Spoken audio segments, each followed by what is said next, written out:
প্রচণ্ড রোদের কারণে গাছটা শুকিয়ে একদম একাকার। গাছটা এরকম শুকাতো না যদি গাছের মধ্যে পানি দেওয়া হতো। গাছের গোড়ায় যদি পানি দেওয়া হতো, সূর্যের যত ডিগ্রি তাপমাত্রা পড়ুক না কেন গাছের কোনো ক্ষতি করতে পারতো না যদি গাছের গোড়াতে পানি থাকতো। ঠিক এমনভাবে সূর্যের মতো করে আমাদের লাইফে বাহিরের কোনো মানুষ কখনো আমাদের ক্ষতি করতে পারে না, কোনো কথা বলে কিছু করে প্রভাব ফেলতে পারে না।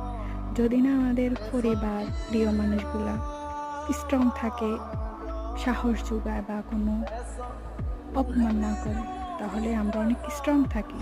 বাহিরের সূর্যের অনেক বেশি তাপ, ঠিক তেমনভাবে বাহিরের মানুষ যদি অনেক কিছু বলে, আমাদের কোনো ক্ষতি করতে পারবে না যদি না আমাদের কাছের মানুষগুলো, আমাদের পরিবারের মানুষগুলো, প্রিয় মানুষগুলো আমাদের কোনো ক্ষতি না করে।